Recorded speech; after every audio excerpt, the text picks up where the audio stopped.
Yeah. Please fill me with the Ruach HaKodesh, that I may speak your written words with boldness to those who listen. I ask all these things in Yeshua the Mashiach's name. Amen. As Yeshua left the temple and was going away, his talmidim came to him and called his attention to its buildings. But he answered them, "You see all these? Yes, I tell you, they will be totally destroyed. Not a single stone will be left standing." When he was sitting on the Mount of Olives, the talmidim came to him privately. "Tell us," they said, "when will these things happen? And what will be the sign that you are coming, and that the Olam Hazah is ending?" Yeshua replied, "Watch out. Don't let anyone fool you, for many will come in my name, saying, 'I am the Messiah,' and they will lead many astray. You will hear the noise of wars nearby and the news of wars far off. See to it that you don't become frightened.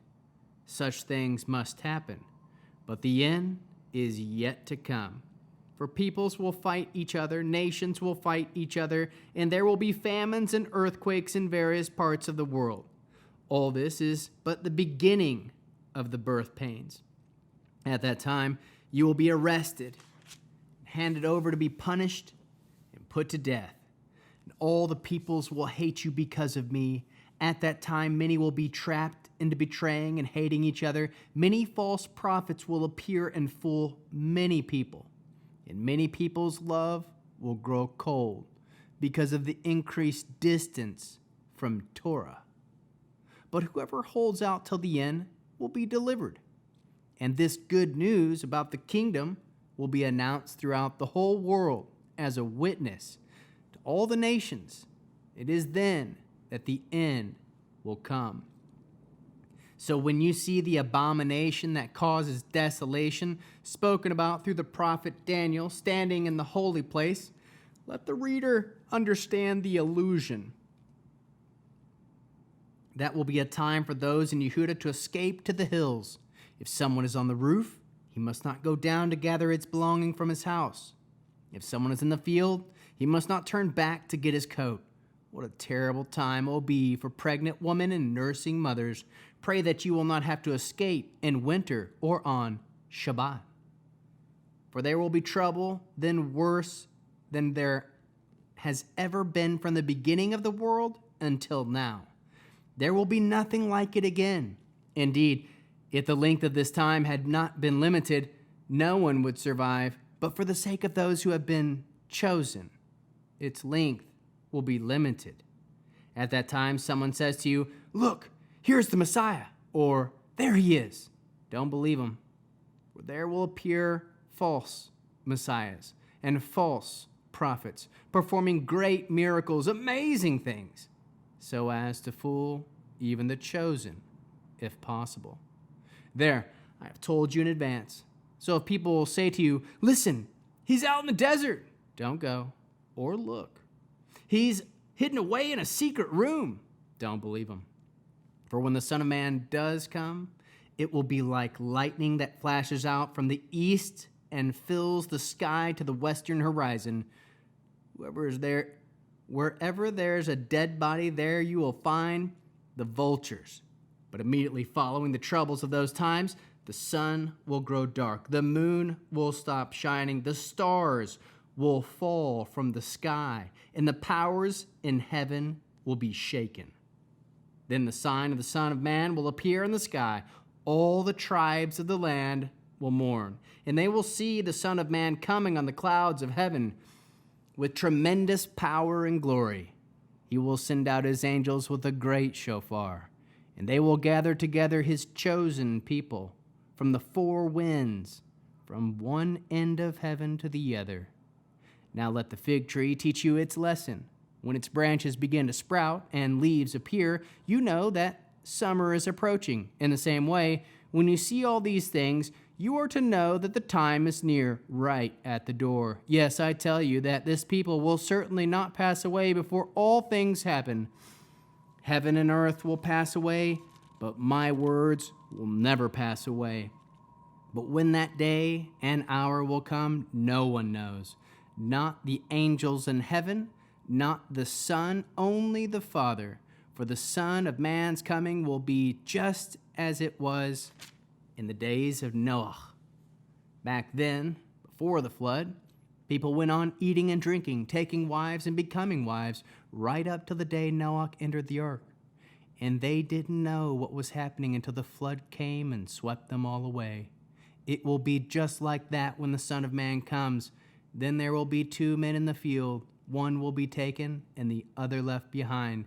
There will be 2 women grinding flour at the mill. One will be taken, the other left behind. So stay alert, because you do not know on what day your Lord will come. But you do know this: had the owner of the house known when the thief was coming, he would have stayed awake and not allowed his house to be broken into. Therefore you too must always be ready. For the Son of Man will come when you are not expecting him. Who is the faithful and sensible servant whose master puts him in charge of the household staff to give them their food at the proper time? It will go well with that servant if he is found doing his job when his master comes. Yes, I tell you that he will be put in charge of all he owns. But if the servant is wicked and says to himself, "My master is taking his time," and he starts beating up his fellow servants and spends his time eating and drinking with drunkards, then his master will come on that day. The servant does not expect him, at a time he doesn't know, and he will cut him in two and put him with the hypocrites, where people will wail and grind their teeth.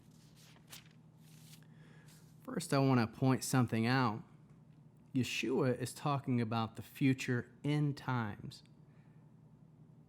That's not the past, that's not the present, that's the future of today. Verse 19, what a terrible time it will be for pregnant women and nursing mothers. Verse 20, pray that you will not have to escape in winter or on Shabbat. Ooh. So Shabbat is still in the future. So if it's in the future of today, the future of the past, before Christ comes, Shabbat is still being recognized. Wonder number 4 of the 10 Commandments says, remember, because a people has forgotten. Moving on. Love Yahweh. How can we, after reading this chapter, know how to love Yahweh, love the Lord, love God, love Yah, love Yeshua? Come to Yeshua with your questions. Trust that Yeshua is the Messiah. Keep trusting even if arrested and even up to the point of being put to death. For trust in Yeshua. Love one another even more during the last days. We might be in the last days. Pray and live your life on fire for Yeshua. This will happen by drawing closer to Torah. And we'll find out later what that means. I'll give you a hint. It's what we're doing. Announce the good news about the kingdom throughout the entire world.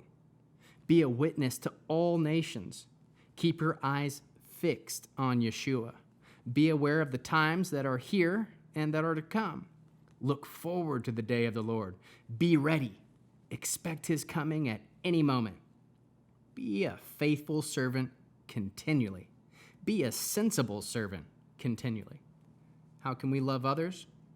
Teach those in your circle and whoever God places in your life about the good news of the kingdom of heaven. Produce fruit. So I saw this post that was really cool, and it had all the fruits on the tree, and I thought I was going to go to Galatians 5, and it didn't. Each one had its own verse.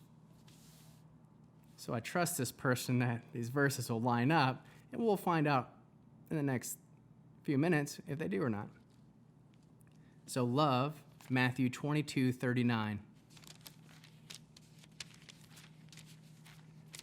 Thought it would be cool to sprinkle all throughout the New Testament what we've been going through in Galatians, all the different spiritual fruits all throughout the New Testament. Love, Matthew 22:39. We were just there. 39, yeah. Right here. You are to love your neighbor as yourself, which comes from Leviticus 19:18. I'll make that note later. Joy, Luke 2:10. Joy.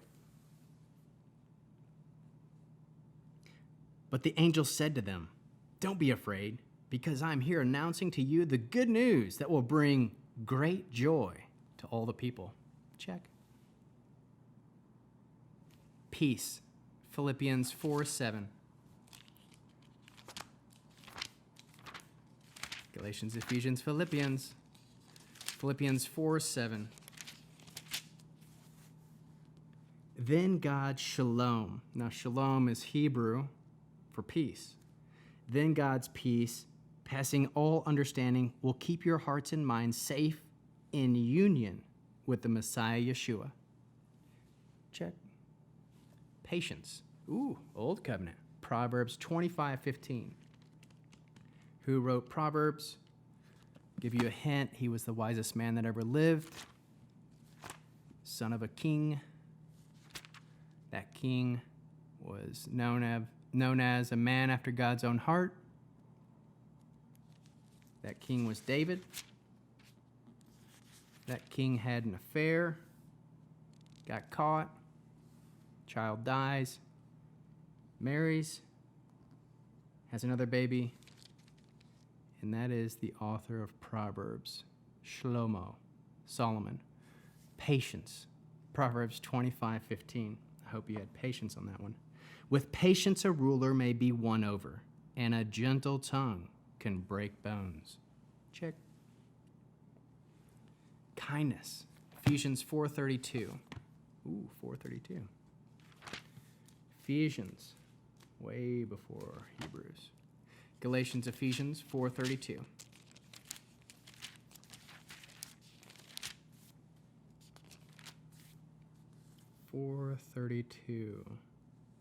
Ooh. Instead, be kind to each other, tender-hearted, and forgive each other, just as the Messiah God has also forgiven you. I didn't see exactly kindness, but that is kind. Faithfulness, 2 Corinthians 5:7. 2 Corinthians 5:7. Faithfulness. For we live by trust, not by what we see. Well, I don't really see faithfulness, but might be in another version. Goodness, 3 John 1:11. Somewhat hard to find sometimes. 3 John 1:11. Goodness. Dear friend, don't imitate the bad, but the good. Those who do what is good from God. Those who do what is bad are not from God. So being faithful. I'll get that a chat. Goodness. I really didn't see that one there either. Yeah, good. Goodness. Gentleness. Titus 3:2. I'm not going to find that one. Titus. Hard to find Titus. I don't know where Titus is. Titus is hiding somewhere over here.